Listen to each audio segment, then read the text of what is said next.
Good afternoon, everyone. Today, inshallah, I'd love to take you in a little journey back to the 1980s when I was just a little young girl growing up in the Gaza Strip. Life wasn't easy, but it was rich in a different way. We had love, warmth, and deep family connections. I had stories and memories that still live in my heart today. My father was a farmer, and I used to help him in the fields. I still remember the olive season, where all of us worked together under the olive trees. During the orange harvest, I used to climb the trees to pick some fruit to eat. Eating our breakfast under the trees was one of my favorite times, not because of the food, but because of the love around us. When I wasn't in the fields, I used to play with the neighborhood kids and our cousins. We played many traditional games like Sija, hopscotch, and spinning tops. We draw on the ground with sticks and jumped rope to silly songs. And yes, we were wild and silly in the best ways. We played hide and seek in the strangest places, behind the trees, inside carts and wardrobes.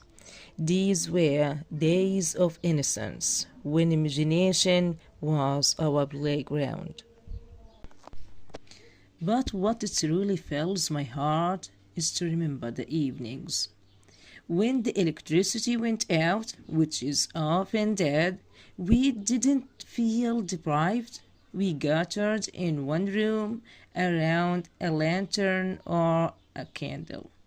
We'd make shadow puppets on the walls with our hands, creating animals and silly shapes. Fridays were special too. Our home would come alive with family, cousins, uncles, and aunts all packed into one place. There was laughter, the smell of magluba, and everyone talking at once. We sat on the floor, ate from one dish, and felt the warmth of tradition.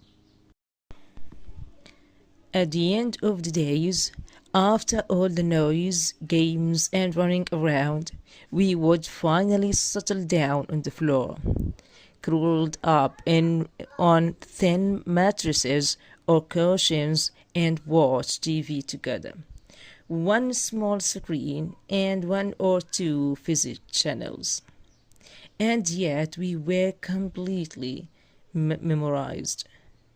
Some nights we choose to sleep on the roof under the moon, chatting until we fell asleep. In those quiet moments, lying side by side with my siblings and cousins under a shared blanket, I felt the deepest peace. Looking back, I realized we didn't have much, but we had everything that truly mattered. We had the land, the family, and the joy. And that's it. Thanks for listening.